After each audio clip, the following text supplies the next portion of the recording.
40 kilometers south of Aguelhok, the sky did not break, it exploded. The ground did not tremble, it tore apart. This is the brutal reality of the Battle of Kidal, where the deafening thunderclaps of war roar every 30 minutes without mercy.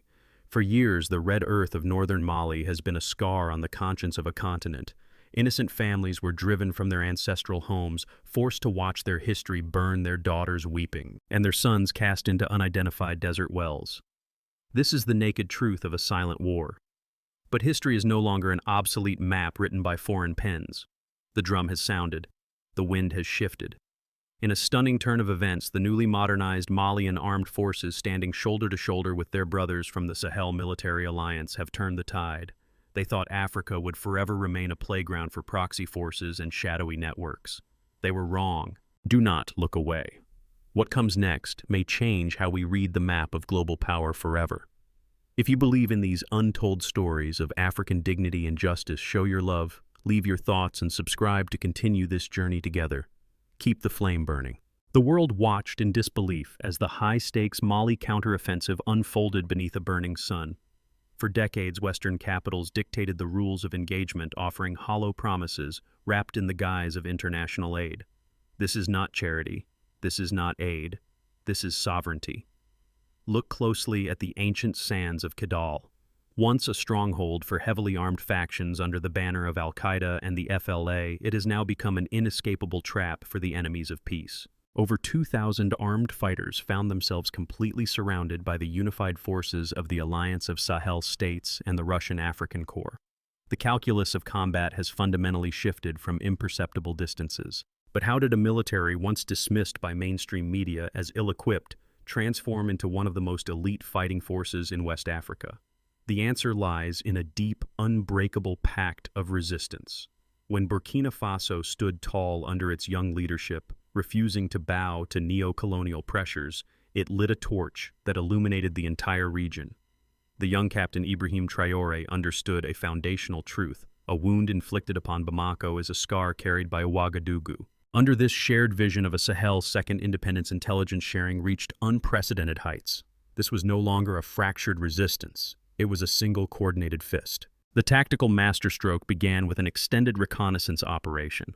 High-altitude assets and local intelligence operatives on the ground tracked a group of highly respected veteran field combatants who had crossed the border from Algeria and Libya.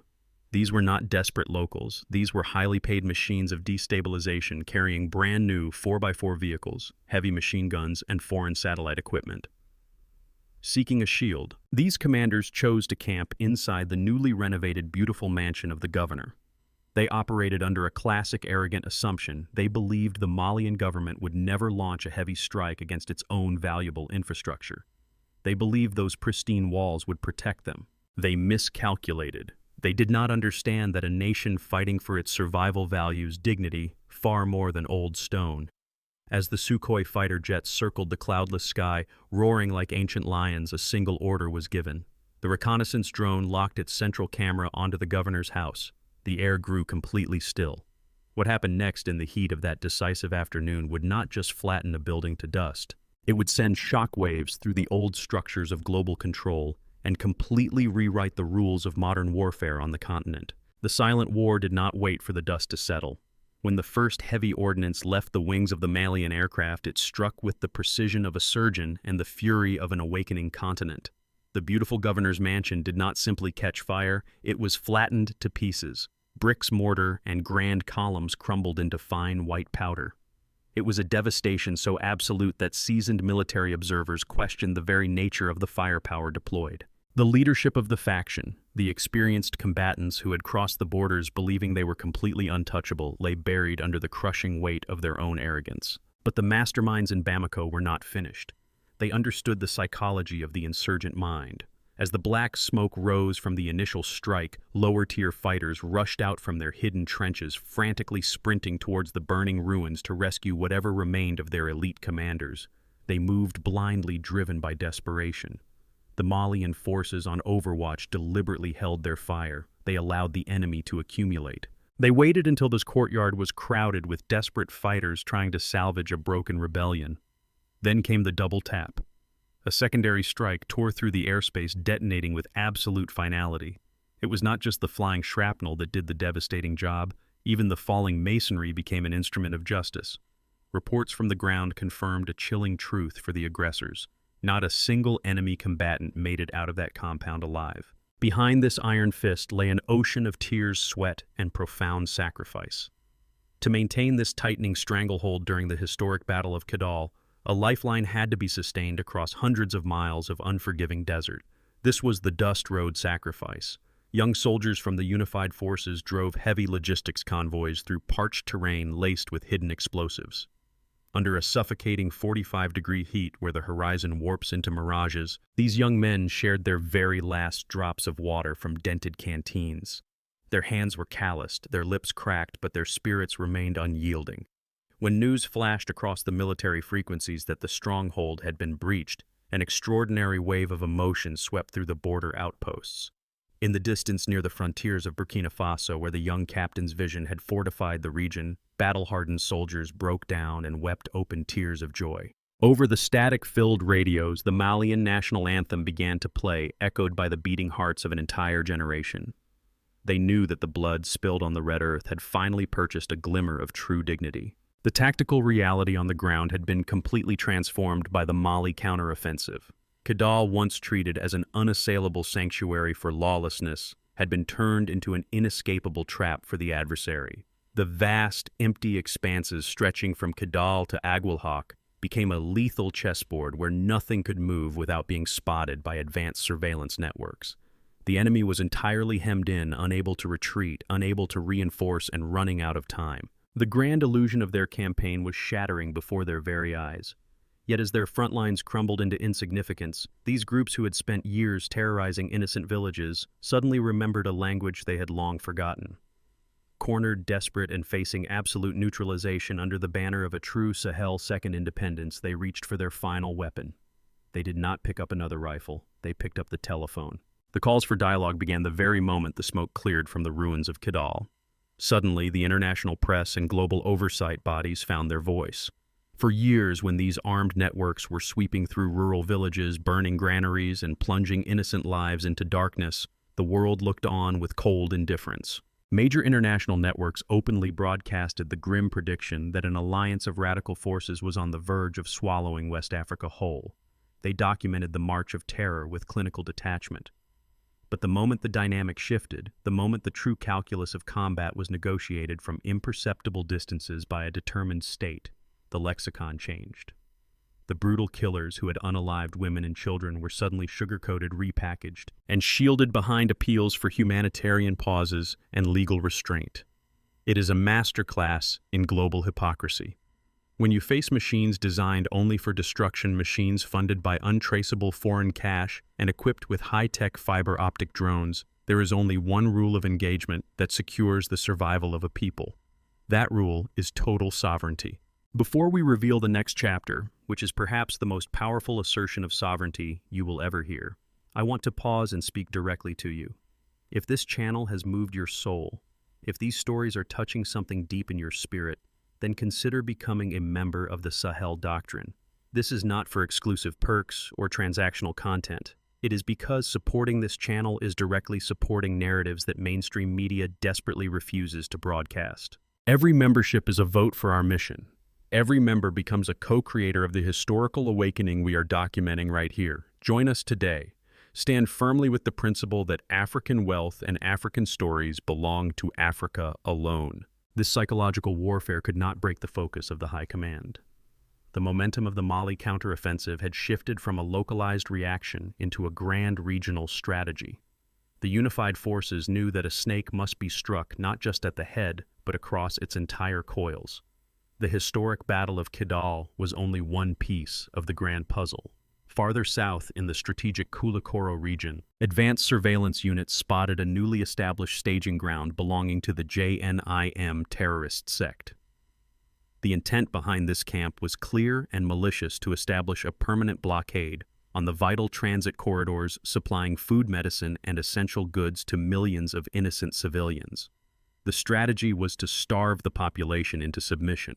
But the modernized armed forces had completely evolved their mode of operation, moving far beyond standard aerial tactics. In previous encounters, the singular deployment of standard reconnaissance drones provided only limited impact against dispersed targets. In Koulikoro, the tactical response was a symphony of multi-vector fire. As a surveillance drone held the central overwatch position in the frame, a completely separate vector of devastating heavy artillery opened up from the far left flank.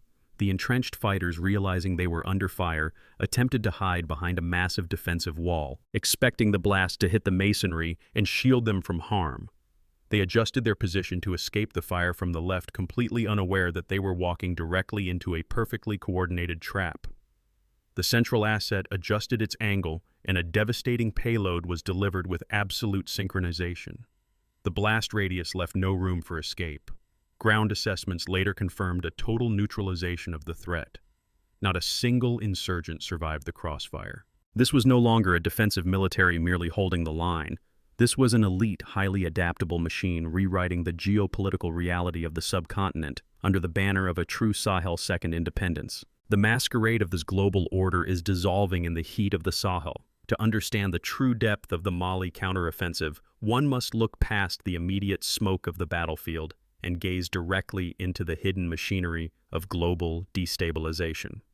These asymmetric actors are not merely impoverished, disillusioned youths rising from the margins of society.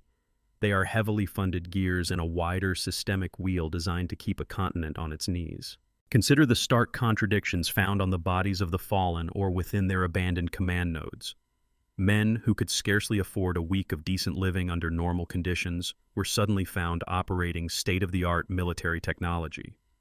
They possessed tactical 4x4 vehicles, fiber-optic drones, and Starlink satellite terminals. Entire crates of freshly minted cash were uncovered crisp and untouched by the harsh desert wind. Who printed this wealth? Who routed these satellite signals? Who truly benefits from turning the heart of West Africa into a permanently fractured wasteland? The answer is as old as the scars on the land, those who fear a truly unified, independent continent. Let us pause right here and transform this unfolding narrative into a shared moment of deep solidarity across the globe. Take a brief second to tell us where you are watching this video from. Type the name of your city, your state, your nation, or the beautiful ancestral soil beneath your feet in the comments below. As you share your location, know this. The Sahel Doctrine wants to extend our deepest gratitude to every single one of you for walking this challenging road of truth beside us. We send to each of you a profound blessing across the miles. May strength always guide your calloused hands. May unyielding pride fortify your heart, and may a brilliant light always illuminate the road ahead. Let our comment section become a living map of global connection, proving that the cry for sovereignty knows no borders. The price of this resistance is paid in the currency of absolute sacrifice. By forcing the hand of the modernized state, the grand architects of chaos accidentally forged the very instrument of their own destruction. The armed forces of Mali, refined in the crucible of an existential crisis, have been completely transformed into one of the most elite, battle-hardened fighting forces in the entirety of West Africa today. Let us be clear and let us weigh these words with total historical gravity. The sheer volume and sophistication of the forces that invaded the sovereign territories of the Sahel would have entirely capitulated almost any other nation in the region. Not even the largest economic powers of West Africa could have easily withstood an incursion of over 12,000 highly trained, externally backed radical combatants. Across the wider continent, far smaller incursions have caused entire states to crumble into chaos. Yet the unified forces of the Sahel stood their ground. They looked into the abyss of total destruction backed by the unyielding spiritual resolve of the young Captain Ibrahim Traore, and they refused to break. They chose to fight, realizing that the only alternative was total subjection. But this victory is not merely a triumph of iron and lead. True security can never be won on the battlefield if the minds of the people remain blinded by carefully constructed veils. The Regional High Command has issued a silent yet powerful warning to the world. A nation cannot successfully wage a war against radical extremism if it allows a veil of distortion to blindfold its collective consciousness. They are no longer playing by the obsolete rules of rehabilitation for those who treat violence as a sacred machine. There is no rehabilitation for an ideology that views the absolute elimination of the other as its ultimate legislation. As the military tightens its grip on the remaining pockets of resistance, a new and highly precarious front has suddenly cracked wide open. Far from the burning sands of Kidal along the sensitive western borders, a volatile diplomatic chess game has begun to spark. Activists have gathered, provocations are mounting at foreign embassies, and the fragile peace between historic neighbors is being pushed to its absolute limit. The geopolitical ripples of this shift extend far beyond the immediate front lines of Koulikoro. In the halls of diplomacy and along the borders of historic neighbors, a new consciousness is demanding absolute clarity. Look at the recent tensions outside the embassies where activists gather and calculated provocations are bartered. For generations, nations like Mali and Mauritania have shared the deep bond of brotherhood, a quiet respect forged through shared history and survival in an unforgiving climate. Yet respect is a two-way street that cannot be sustained through unilateral silence. The Sahel has suffered immensely from the double standards of those who claim to be neutral, while allowing destabilizing elements to find shelter within their margins. Simple herders have been kidnapped, innocent preachers have been silenced. The time for diplomatic sugarcoating is over. The unified states will no longer allow provocations to go unanswered, nor will they tolerate the covert destabilization of their hard-won security under the guise of historic immunity. This unyielding stance comes with a profound sense of gravity and remembrance. The path to this awakening is paved with the heavy silence of those who did not live to see the dawn. We remember the simple citizens whose names may never be spoken in international forums, the families torn apart, and the young soldiers who gave their final breaths on the parched red earth. Their sacrifice is a heavy weight carried in the chest of the continent. It is a quiet grief that walks beside every triumph, a poignant reminder that the broken chains of dependency are heavy and sharp, drawing blood before they finally snap.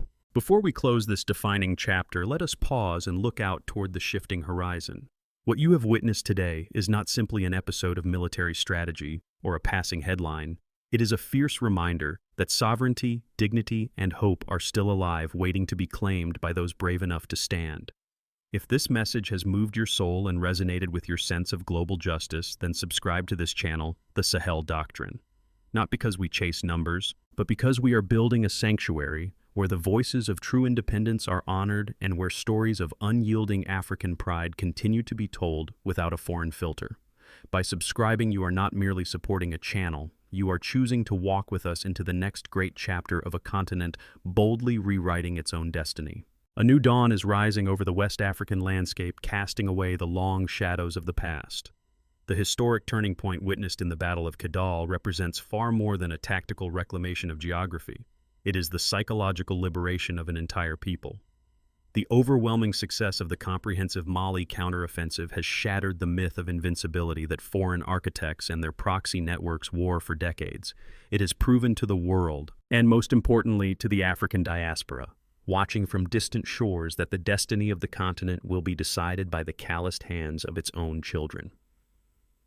The echo of the triumph in the Battle of Kidal will reverberate through history as a timeless testament to what can be achieved when unity replaces division and courage replaces fear. The last candle of neo-colonial submission has burned down to the wick.